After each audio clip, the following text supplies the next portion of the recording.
Hi, folks. Welcome to another episode of Film Study. This is Ken McCusick, and it's time for today's show. We're continuing our series of UFA reports. We're having people come in and pick one UFA they'd like the Ravens to sign. Today, I think a pretty budget-friendly one. Joining us to talk about his guy is Michael Abeshouse. Michael, how you doing? I'm good. Thanks for having me on, Ken. Okay, great to have you, Michael. Who's your guy? Stephon Gilmore, and that's an interesting one for folks if you're just listening in. He was a guy who certainly would have been completely unaffordable a few seasons ago. Now he'll be 35 in September. What do you? I guess maybe we start with what do you think he's going to end up costing the Ravens? I think on a 1 to 2 year deal, it could be anywhere around $5 million, give or take $1 million. Okay. He's not going to come in very expensive. Last year with the Minnesota Vikings, he was on a 1 year, $7 million deal. He signed very late in the offseason. So he should be available on or right around the draft or even after the draft to not count against the compensation pick formula. So Okay, that's an yep. important dimension there. So it's looking like he should be free later in the offseason. He's not someone you have to sign day one of free agency. And he'll be affordable because he's been around quite a lot. He's bounced around a lot of teams, so he's used to signing on short-term contracts. And he has a lot of veteran savvy, so there's a lot of value that he could add to a team. If he did sign with the Ravens, it would be his sixth team in 6 years, which you do not often see that in any player, because even the fringe guys who've been around the league, crazily, they don't generally make it up to the 53 and get playing time for 6 teams in 6 years. So that is a well-traveled man. He's also done it with exactly one team per year, which is also unusual. Okay, let's talk about the need first. So you're going after a cornerback. There are folks who would tell you the Ravens are solid with their starting corners. What are you looking for Stephon Gilmore to do? So when looking at the needs for the Ravens, you have to factor in the salary cap situation, which the Ravens are tight against the cap. They only have about $10 million in cap space.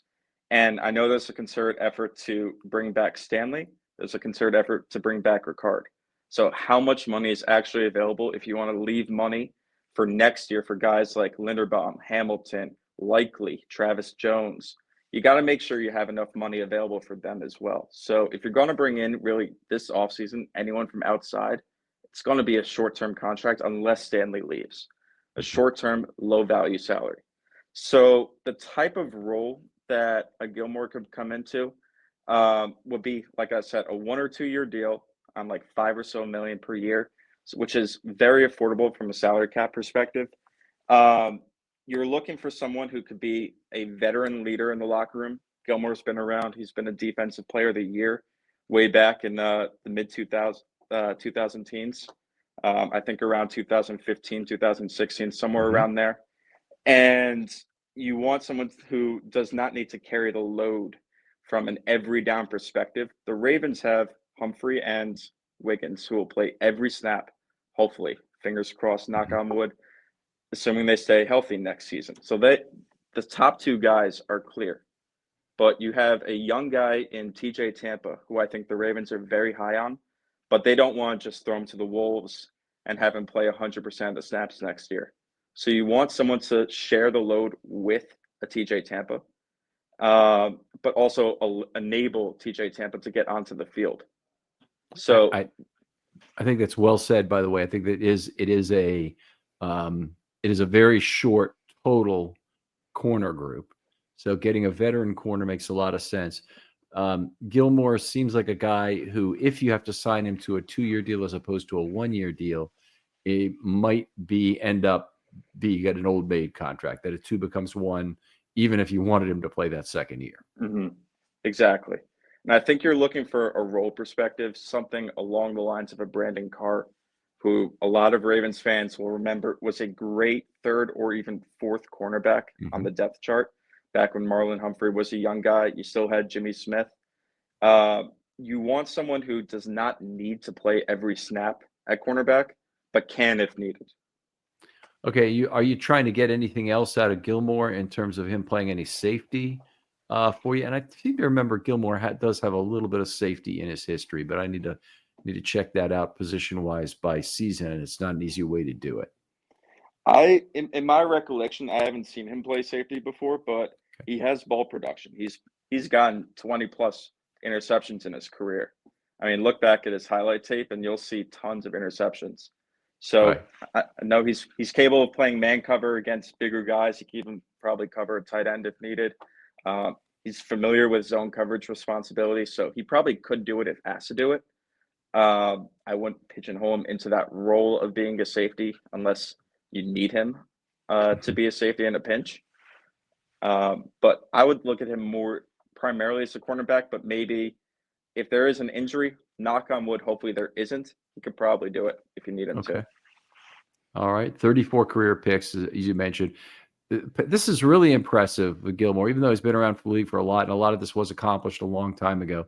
He's played all these years in the league now, 13 years in the league. He's never once allowed a 100 quarterback rating in a season, and his career quarterback rating against is only 79.8.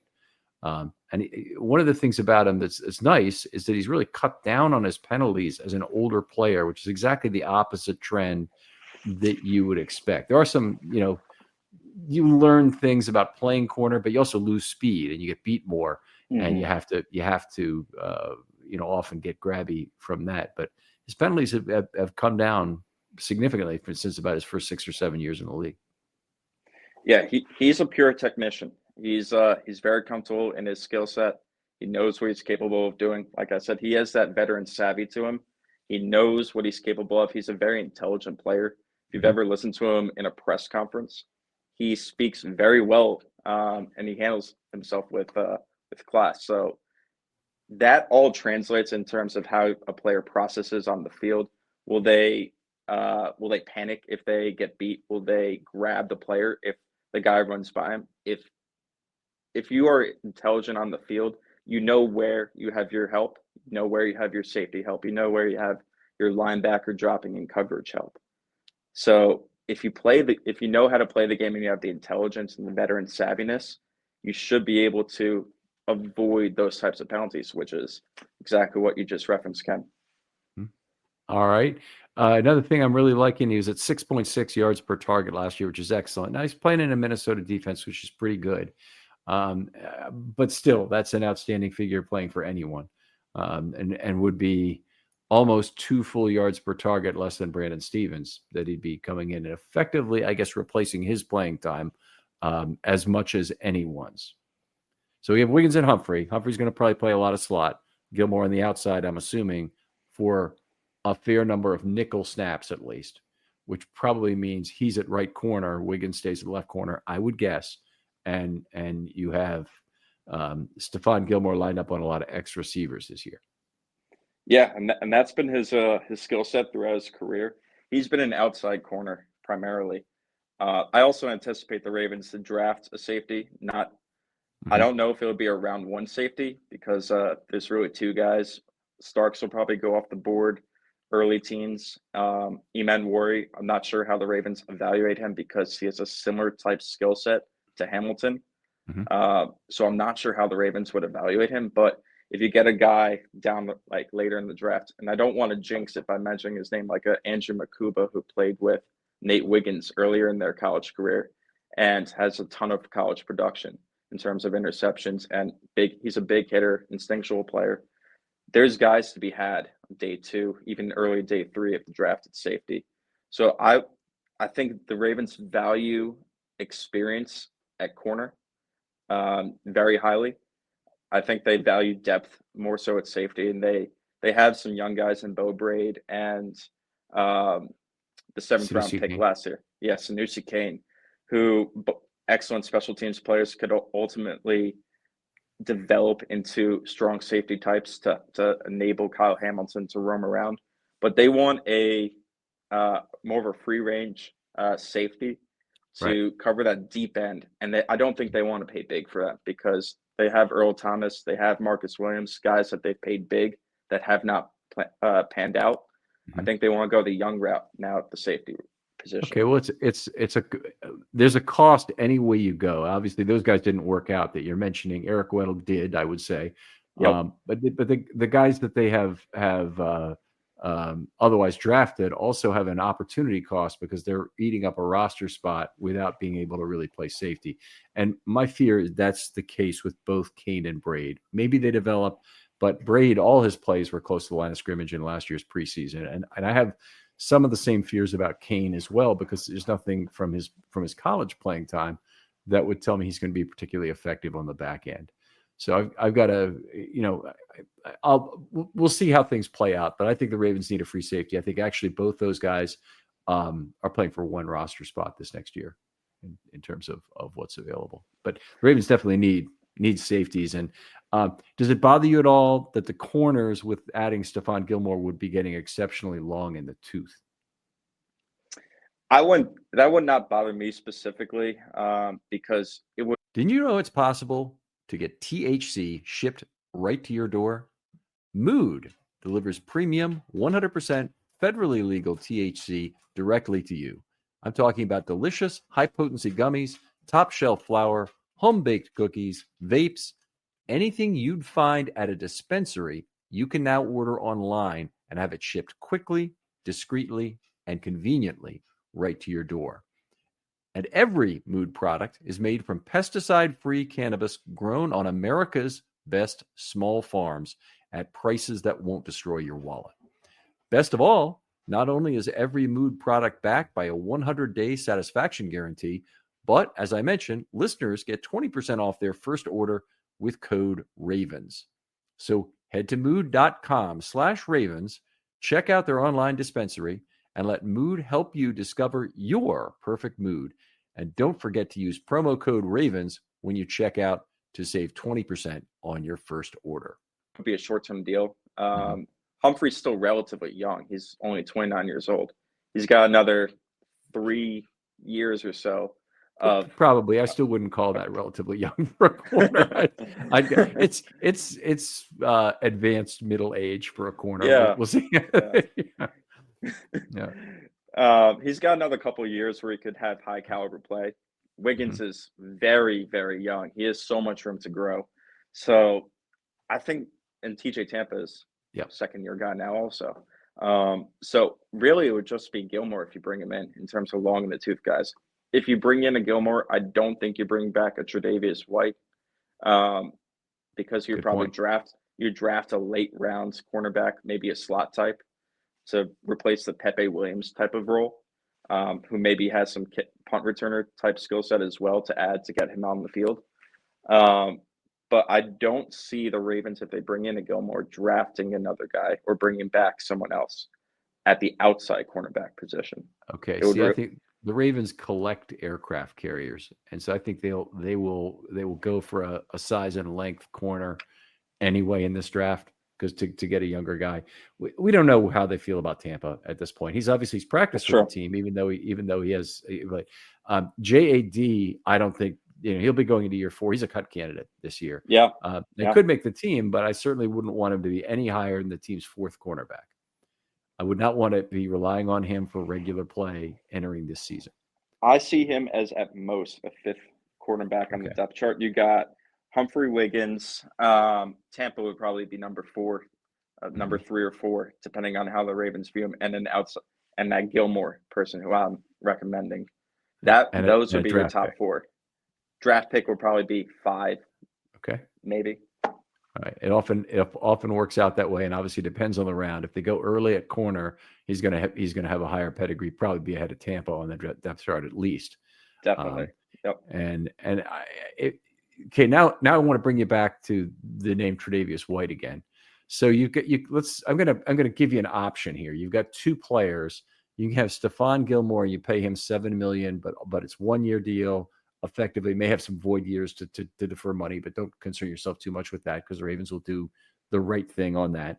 But then they also have an option of Tre'Davious White, and let's say his base is $3 million, and he can earn up to $5 million if he plays well. Who, if those are the relative prices, who would you rather have? I don't even think Tre'Davious White gets $3 million up to $5 million. I think it would be much less than that if he comes back. because his value around the league is down right now, coming off that injury a year and a half ago. Mhm. He did not impress the Rams. They were happy to ship him away. The Bills were obviously happy to let him go. So a lot of teams around the league will view him on the downturn of his career. I think at most he would be in the 1.5 to 2 million per year range. It'll be a 1 year late in the offseason type of deal. Um, so I would probably, if it were one or the other, let's say you had that money that you don't sign Gilmore with to spend on someone else, of course would take Tre'Davious White because that's 2 for 1. But in terms of value on the field, if you just have one player, and let's remove that salary cap being allocated to someone else, uh, I think Gilmore is the better value of a player. He's the better player or the better value? Because The I'm better not. player, the better Yeah, player. I think the question is value, is whether or not White is as good. I'm not convinced of that. I really think that I would go with White over Gilmore certainly at those relative dollar amounts. But we'll see. White may have earned a bigger contract. He played pretty well for the Ravens this last year. Didn't play well for the Rams, but Ravens have had a good record of rehabilitating some cornerbacks in recent years with Darby and Marcus Peters and whatnot, in terms of bringing him back from the precipice of being out of the league. And you can't overvalue White already being in the building. That holds pedigree within the Ravens organization. If you're in the building, there's loyalty if you are a stand-up person and you contribute on the field. Yeah, I agree with that. White doesn't make the team any younger, in fact, but he is a little bit younger than Gilmore. I think White might be like 31. I think it was the same draft class as Humphrey. 2017. Okay. You're probably right about that. I'm sure he's 30 years old now. Turned that in January. So, it's 4.5 years younger than Stephon Gilmore, at least is something. But yeah, that's a really interesting choice between two players there. Production, what are you expecting to get from Gilmore? I would say anywhere in the 60% of playing time, 60 to 80% of playing time. 60% being TJ Tampa impresses and gets more than really the public would expect.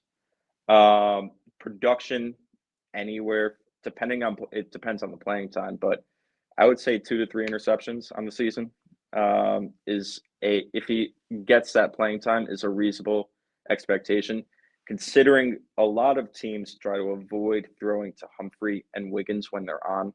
So he'll get a lot of targets, Gilmore, if he joins with the Ravens. So the opportunity to get turnovers, even punch outs, and forced fumbles, those will be there if he signs. Just about getting on the field.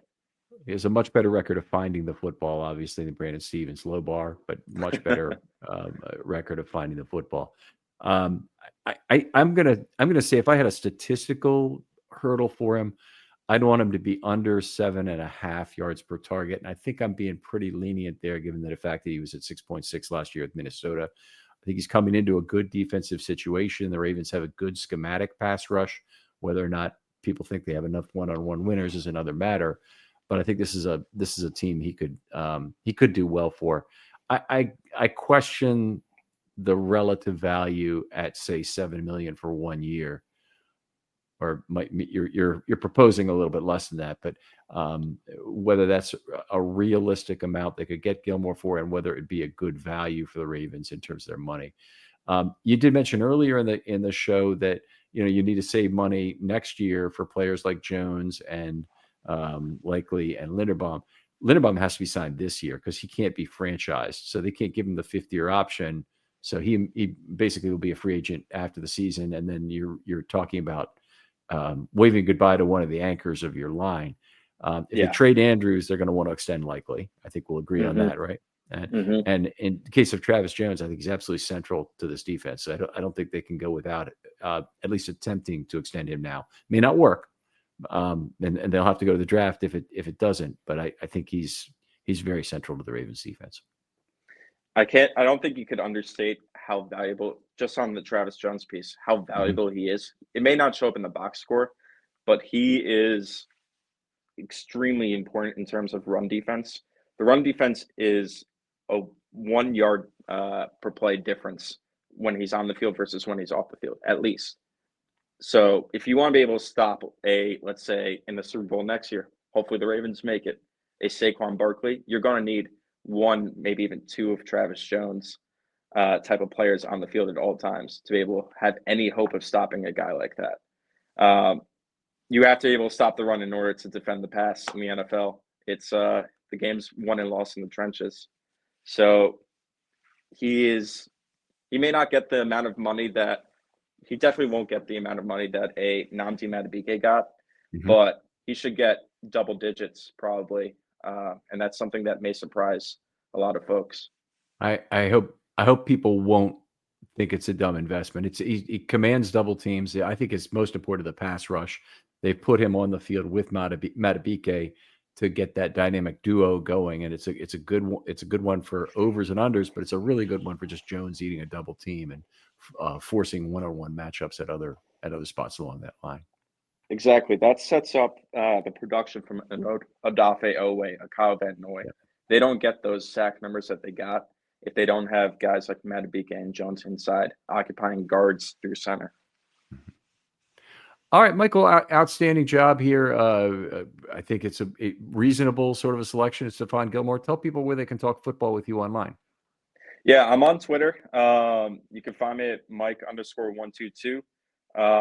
I'm constantly consuming Ravens content. So listening to Ravens podcasts, reading Ravens articles, engaging every so often on interesting posts on Twitter. So that's where I'm active when it comes to the Ravens.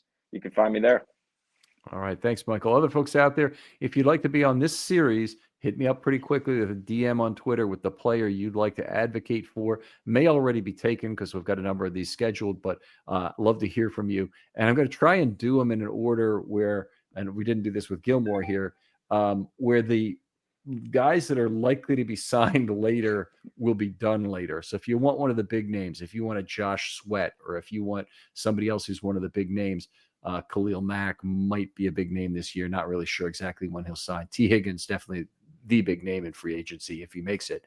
But if you want one of those guys, hit me up very soon because your show has to air before 3/12 when it becomes known immediately whether or not that's happened. Michael, thanks again for coming on. Thanks for having me, Ken. It was a lot of fun. And we'll talk to you next time on Film Study. All right.